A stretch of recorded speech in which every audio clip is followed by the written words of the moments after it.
I currently have 3 months worth of inventory sitting at my factory that I cannot bring to the US. I have maybe 2 months worth left in my warehouse in Minnesota, and when that's gone, I have no more revenue. I cannot pay my employees. I cannot pay my bills. I cannot pay the loans, which I have leveraged my house against, so we could lose our house. I do not have the $230,000 that were just immediately dropped in front of me to get my products into the US. So I am asking, begging for support from both sides of both parties to support our small businesses and get rid of these tariffs on US-owned small businesses. It doesn't just affect me. When I go out of business, it affects all of those contractors that I pay to help me with my business, all those American-owned businesses, my trucking company that brings me my container, the bookkeepers and accountants and marketing teams that work with me. They now don't get to have the revenue they're getting from me, and I'm just one business that's at risk of going out of business. There are thousands of us. So this is hurting more than just people importing from China. I think that one of the things that drives me the most crazy about this is that we have big companies like Apple who have a connection in the White House. They know who to call. They have the wherewithal to give $1 million to President Trump's inauguration ceremony. They get seated right up there on the dais on Inauguration Day when the people standing with us today have no capacity to accomplish that. And what happens? Apple gets a carve out and these guys are left holding the bag. And that is wrong, and we cannot put up with it. So on the election night, I thought that there were a number of states that would see what happened in the past and make a wise decision. One of those states that I thought would be wise would be Iowa. But on election night, I was soon brought to reality. Only 5 counties of the entire state voted for Kamala Harris. Donald Trump won overwhelmingly in the state of Iowa. But now, you're starting to see an increasing number of bankruptcies in that state. As a matter of fact, the numbers are trending up, and more importantly, they are almost as high as they were during the COVID period. More of America's family farms are going bankrupt. Researchers at the University of Arkansas finding that more than 250 farms filed for Chapter 12 bankruptcy between April 2024 and this March, marking a drastic increase in financial distress. According to the data, nearly 90 farms filed for bankruptcy in the first quarter of this year, almost double the number from the same quarter in 2024. Analysts are contributing the rise to a handful of factors, including inflation, higher interest rates, and labor shortages, which are being exacerbated by President Trump's mass deportation campaign. And now I was leading the nation, the entire nation, in the number of bankruptcies. Now, I want you to be aware of this. The numbers were trending down during Biden, but now they are on the rise. Your family farms are collapsing. Your local investors are bankrupt. Your GDP has shrunk more than 6% this year alone. And yet you're still waving the flag for the man who lit the fire to inflame, burn down your house. My mother would always say, you could take a horse to water, but you cannot make it drink. Now, I have a couple of questions. What has Trump ever done for you? What return did you get on your investment? I'll tell you what, you got racism, and you sure do love paying for it. Nebraska, how you doing, baby? Not too well, yeah. Especially the farmers. You farmers had it going on. $2 billion in exports with your, soybeans to China. That's gone. And now your immigrants who worked in the summer, they're gone. And $350 million in taxes are not going to be paid, correct? You are losing millions in tariffs, according to your governor. And it is really affecting the small businesses. But you went overwhelmingly for the criminal in chief. So either you really wanted to go broke or backfired on your ass. And I don't understand, because he only knows a few words, and he must have said the word tariffs about 1,000 times. So either you didn't care, you didn't think it was going to affect you, or you just saw black and you saw white. And now your state and you are in the red. And I hate to see anybody lose everything. I mean, but I don't care. I don't care. Because you didn't care. I don't care anymore. All right, there's a really wild story I want to talk about today. There's a small town in Missouri, a rural area that overwhelmingly voted for Trump, and they only have one hospital in this area. It's been serving the community for over 7 decades, has stayed open as the community has shrunk. They used to have a Walmart, the only Walmart in the area, closed, and through a lot of economic downturn, they have been able to stay open. But unfortunately, because of Donald Trump's big, beautiful bill, there are fears that it Hello brothers and sisters, welcome back to the channel. Well, I'm hoping that you're doing great from wherever you're watching me from. I'm your host and presenter, Agent Stories. The economic situation that is happening in the United States, especially for rural white Trump voters, still makes sense. And the echo that we're still having, and I think it's making sense at this stance, is that even at which point when we are seeing the geopolitical factors and everything that is affecting the United States today, we are all getting to learn, and I think even white folks themselves are getting to learn that indeed black people were not the problem. And there is a proof as the MAGA house is breaking down, both economically, socially, politically, right? You get to realize that every decision that they ever made, it has nothing to do with a black person causing the problem, and removing the blame that the black person is always the person who is causing the problem. Look, majority of black people didn't support Donald Trump. And I'm not saying that Kamala Harris was good or something, but look, they didn't support Mr. Donald Trump. Why? Because they saw him for who he was. But majority of these voters that voted for Mr. Donald Trump, of course, it is their civic right, who voted for Mr. Donald Trump fell into problem. Why? Because they trusted a person that plays what is called a one-man circus. Mr. Donald Trump plays a one-man circus. He doesn't care about you. It's all about lasting with corporate America, getting profit out of everyone's crying. The American dystopian makes it so much easier for people to suffer. Majority of people who are learning these lessons are white Americans, especially from the rural areas.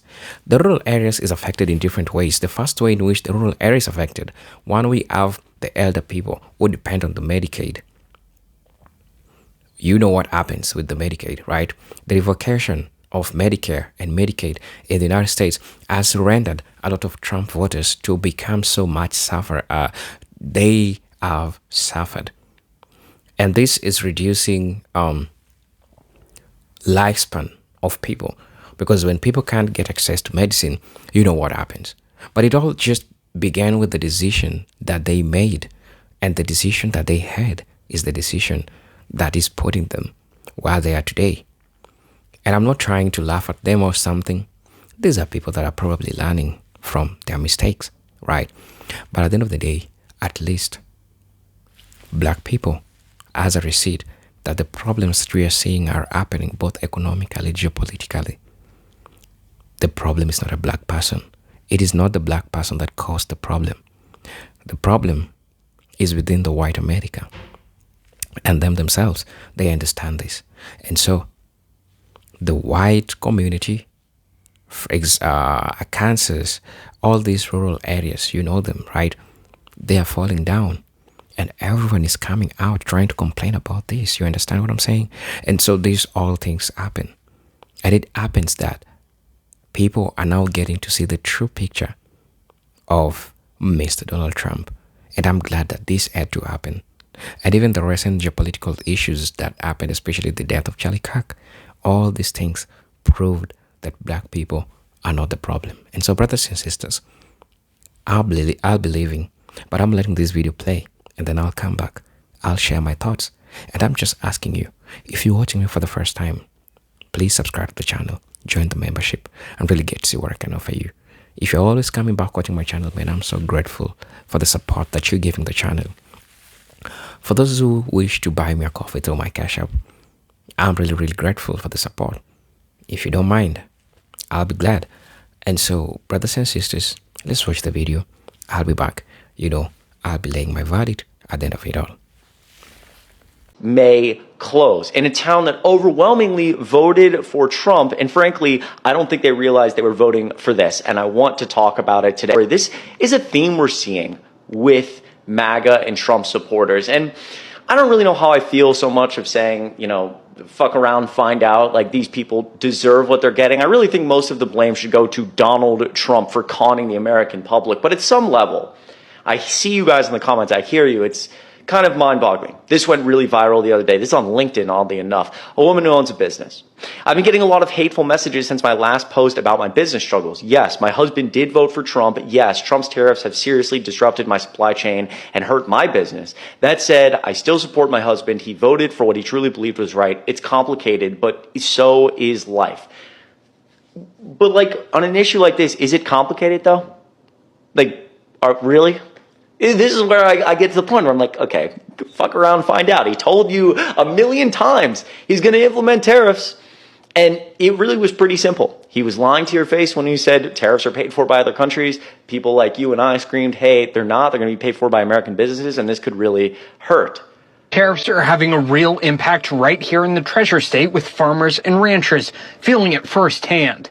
Food systems moving out of the country, prices on food and tools going up, and broken trade relations are just a handful of the issues.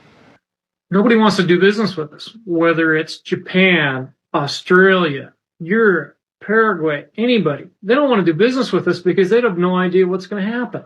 It doesn't make any good business sense. A talking point was the impact tariffs have on the mental health of farmers. An expert said it's causing more stress.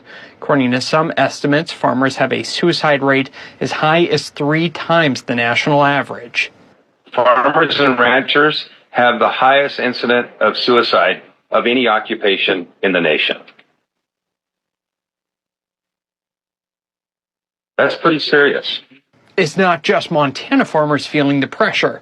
Data from Bloomberg shows 173 small farms across the country have filed for bankruptcy since President Trump took office. The price is going to go up from moving outside the country, and the price is going to go up for increased labor costs, and the price is going to go up because of tariffs. So good high-quality food is going to become food of the rich. Y'all, I have some mixed feelings about these farmers that are getting screwed over by these tariffs. There's part of me that wants to laugh in their faces and say, congratulations, you got exactly what you voted for, bro. And then there's another side of me that understands that these people are just too simple and don't really understand what they did. You don't want to hear the price I'm about to give you. I said, well, give it to me anyways. He said, each of those steaks now is going to be $1.74 a piece. I said, well, double the price. We can't do that, and that's going to be impossible. So that's just to let you know a little bit of what we're going through out here on our farm and what farmers in general are going through. These tariffs, not the best thing for our country. I voted for Trump. Now, if you didn't catch that at the end, he said, these tariffs aren't the best thing for our country, and I voted for Trump. These people don't really pay attention to the news. These are people that just listen to what Earl says down at the diner, and he's voted Republican his whole life because they're the party of God. And speaking of God, there are a lot of these farmers that say, you know what? I'm not that worried because God's got this. A lot of faith, and our faith is in God and not in administration. In agriculture, there's about 85% of what happens on my farm that is completely out of my control. Yeah. So I have to do the very best I can at managing that 15% of inputs and costs and labor and marketing and signing the best contract and doing the best job that I can, and leave the other 85% up to the good Lord. And that's all we can do, whether it's weather or disease or a hailstorm or a pandemic or administration. They're trying to compare these tariffs to a natural disaster, but this isn't a natural disaster. This was a decision made by one man who is screwing them over. And they're just like, well, it's in the Lord's hands. What can we do? And this, again, is why religion is so dangerous. They're willing to accept financial ruin because the Lord's got this, so I'm not going to be worried about what Trump decides to do. And my friends over at the Cowboy Church told me that God put him in office for a reason. And that's just it. When you think that there's a supernatural force just watching over you at all times, nothing matters. Your family might starve. Well, if that's what God wants, who am I to argue with him? If you don't get your kid vaccinated, they could easily die of a disease that's easily preventable. Well, if that's what the Lord wants, I'm not going to be able to stop him. And that is why religion is one of the most dangerous things on this planet. Because these people have been convinced that they are completely out of control of things that they could completely control if they wanted to. And the sad thing is that we need our farmers, but Darwinism is going to take them all away from us if they don't get away from this Christian nationalist way of thinking. Unfortunately, I just don't see that happening. Do you? Regarding all these farmers that are now crying about possibly losing their farms because they voted for Trump, this is why you absolutely should not feel bad for any of these farmers that voted for Trump. Now, the ones that didn't vote, yes, feel sorry for them, go support them, do whatever you need to do. But the ones that voted for Trump, do not feel sorry for them, and let me tell you why. I am a builder, and I've been building shit in Oklahoma City going on like 20 years now, and farmers are not stupid. If you have the ability to manage a farm and understand the weather, the climate, your machinery, the chemistry that goes into your crops, you are not a stupid person. You're just not.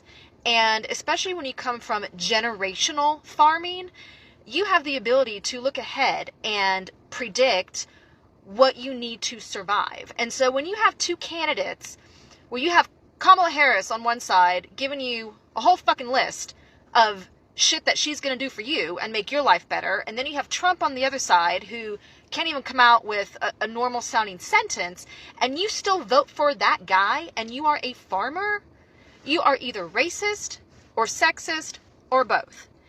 And they're only crying now because now they are being treated exactly how they voted for other people to be treated. Got that? They are being treated how they voted for other minorities, people of color, everybody else, poor people, sick people. That's how they voted for other people to be treated. And now they're the ones being treated that way by losing their livelihood, their homes, their income, their farms. So do not feel sorry for them. This is exactly what they had coming. Quick follow-up as to why exactly would Trump be doing this to farmers anyways, and I'm guessing 99% chance it's because he wants to bankrupt farms so his corporate buddies can come in and do a land grab. Basically what you have been seeing the last few years, major companies buying up a bunch of rental houses and jacking up the price of rents, and it's all going to corporations. It's probably something similar to let these farms go to foreclosure and his corporate buddies be able to come in, swoop them up, and now you've got bigger companies involved in more of our day-to-day food. I'm so excited for everyone to call me a bad person again in my comments, but guess what? I do not care about Nebraska going bankrupt in 6 months. I do not care. I do not care. Maybe a few other of those red states should go bankrupt in 6 months so the blue states can swoop in to save them, so they can understand that we are not the bad ones. We are not the poor ones. We are not the ones who cannot survive under the orange turds' crazy policies. But you know why I don't feel bad for Nebraska? You know why? Because I believe I heard 65% of their workforce is undocumented people, which means they're not coming to work anymore. Oh, Iowa is finding out. We all remember Iowa from election night, where only 5 counties voted blue. And the good people have gotten exactly what they voted for, and now leading America in farmer bankruptcies. You know, farmer bankruptcies that hadn't been this high since the first Trump administration were trending down during the Biden administration. And these people are still so delusional that Kim Reynolds, the governor of Iowa, still came out and said, we're a Trump country, that we stand with the president despite the tariffs. I'll tell you what, you guys sure do like paying for your racism, don't you? To go along with the family farms going out of business, you have multiple investors that have now gone bankrupt in the companies they own in Iowa. But I tell you what, you can take a horse to water, but you can't make them drink it, can you? How can you people have lost everything? Your GDP has shrunk by over 6% this calendar year, and yet here you are stating that you're still a Trump state, that we stand with you even though you've destroyed our lives. What has this man done for you ever that you should give this loyalty? Oh, the racism. So this is a message to the MAGA farmers who are losing their farms because of the current administration. This is a message to the MAGA veterans and military who are watching their health care be destroyed and workers be fired and billions of dollars going from quality of life measures for troops to the border. This is a message for the MAGA poor who are watching their Medicare and their Medicaid and Social Security getting ready to get chopped. This is a message for all those people who thought things were going to get better. He doesn't fucking care about you. They don't care about you. The Republican Party doesn't care about you. They needed you for your votes. Some still do. The guy at the top, he doesn't need you anymore. He only needed you to stay out of jail and make billions of dollars from becoming president again. And all the Republican representatives and senators, they just needed you to vote for him so that they could help get that giant tax cut for the oligarchs who fund them. They have never, ever cared about you. There's a part of you deep down that may be starting to realize this, and I hope you do, because your life will get better. All of these people, if you're living in red states and all of the indicators of quality of life continue to fall, wages don't rise, education continues to fail, and you're led by Republican leadership, the GOP, and it has never gotten better, only worse, while the rich inside your state get more and more corrupt and wealthy. This might be your time to do something about it. I'm just saying, maybe it was all a lie. Maybe they never cared about you and they never will. Just think about that. I know right now, people, it's hard to find some joy in some things, but what I find joy in is I just watched a video on Montana where the Montana farmers are going bankrupt. I think the state voted 100% districts to what's going on now, so fuck them. And then I look at Nebraska and see all the farmers crying about how they're losing everything. And then I look at Nebraska and how much they voted for this and how the farmers endorsed all this. And I say, fuck them. And then I'm watching the soybean farmers crying about how they can't export soybeans anymore because nobody wants them and they're losing money. But they supported this. Fuck them. Then I saw a video on vegetable farmers in Alabama that all their crops are going rotten because they don't have anybody to work the fields, but they voted for this, so fuck them. You all got what you voted for. Fuck you. We tried to tell you. Thanks to Trump's tariffs, more farmers than ever are going bankrupt because they can't afford the machines used to do their job. Because of the tariffs, the red states are closing their stores because the goddamn the prices are so high, people don't want to pay it. Everything he said was a lie. This man was so desperate to be reelected to avoid prison, he lied his ass off. What a surprise, people. Donald Trump has been known to be a pathological liar. He is literally the worst candidate for president we could have ever have put in the Oval Office. And we are paying for it with our lives and our pockets. But this man is living in complete luxury while we're suffering. Yeah. I hope you learned your lesson. Montana and Nebraska farmers are now bankrupt. Why can't they just fucking work harder? Like, bro, why the hell are they trying to, like, get handouts and shit, bro? Yeah, you're bankrupt. Fucking pull yourself up by your bootstraps and work harder. Like, this has to be the dumbest thing I've ever heard in a while. Like, bro, they need to stop playing the fucking victim. Like, yeah, everybody has gone bankrupt. Everybody's been broke before. Stop playing the victim, bro. Like, on God, at this point, I really just think that they want fucking handouts or something. Like, y'all just need to focus on yourself first. Stop focusing on, like, other people. Come on now. Like, y'all fucking voted for this. You get what you get. I need you guys to understand, with Hurricane Erin coming up and down the East Coast right now, North Carolina still hasn't recovered. That community in North Carolina that got hit by that Hurricane Helen last year still has not recovered from it. It's been almost a year now, I feel like, and they are still they still have road closures. They don't have access to everything. And do you know what Trump's worried about? Instead of that rural, southern, redneck community, he's worried about NFL cheerleaders. He's worried about gerrymandering states to rig elections that he is not even valid to be elected for. And he just slashed FEMA, Federal Emergency Management Association. He slashed it. Defunded it, in fact. My heart goes out to those people because nobody deserves that level of mistreatment and just absolute inhumane cruelty by their government.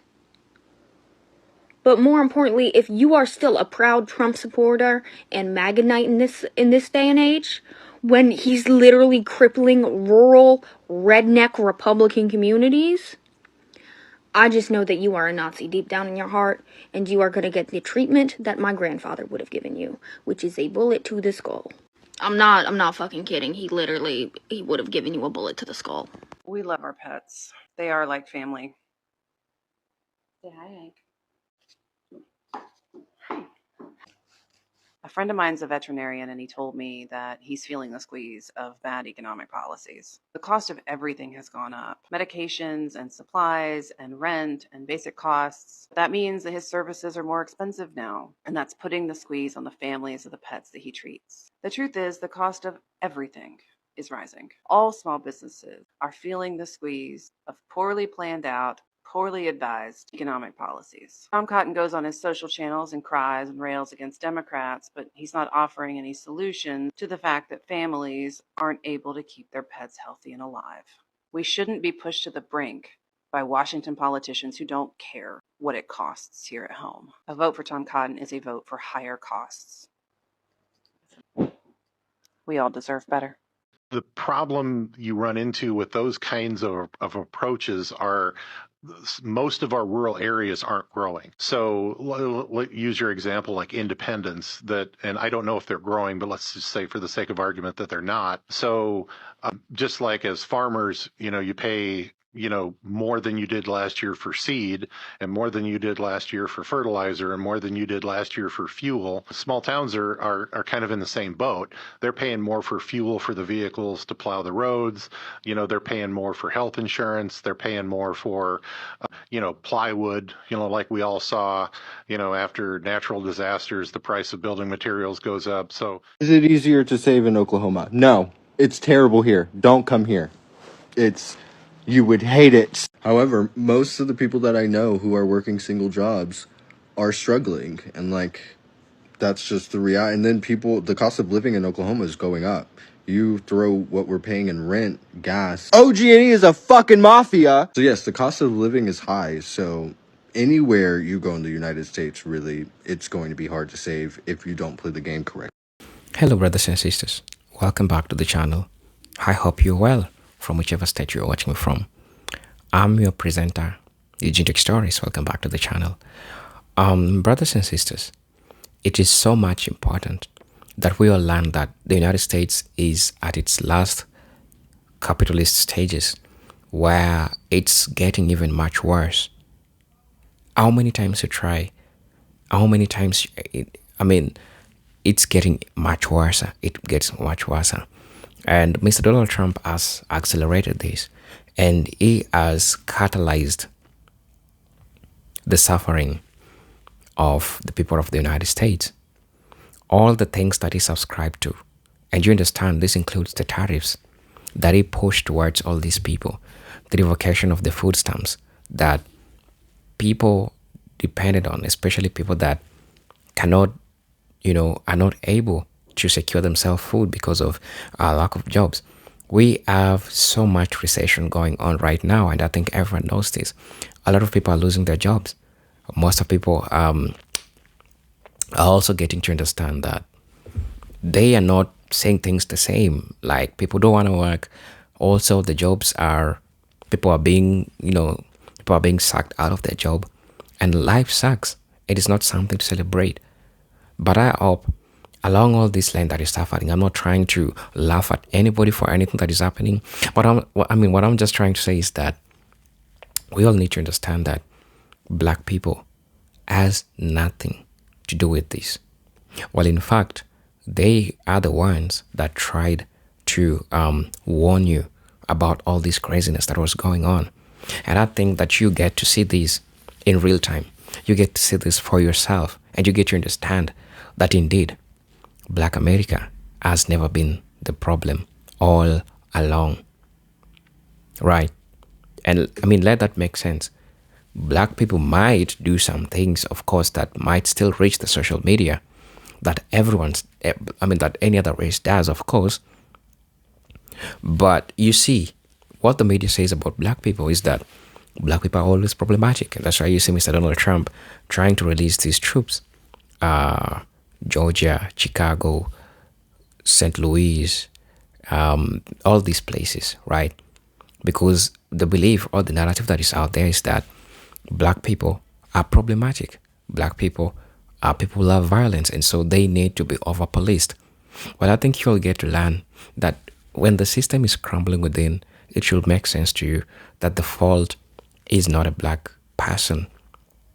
And this fault anybody can do. But I hope you see that the problem has never been a white person. Because when white people when black people stepped aside and let you do whatever you do in your best, you did it in your best. And here you have the results. And the receipts are out there, everyone is getting to see.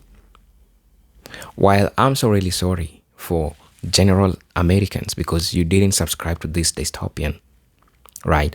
You didn't subscribe to this dystopian.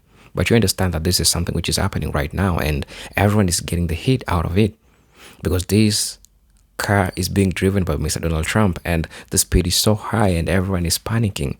It's going to crash somewhere. The United States is crumbling, right? Because majority of black folks decided to step aside and let white people be and let white people run the United States and let it be how supposedly it is supposed to be. And while you're seeing where all these things is going, and I hope you all get to see this in real time, and the world is getting to see this in real time. And so as I speak right now, I hope you just get to understand that everything that you're seeing that is happening, it is not the fault of black America. And I'll say it and I'll say it again.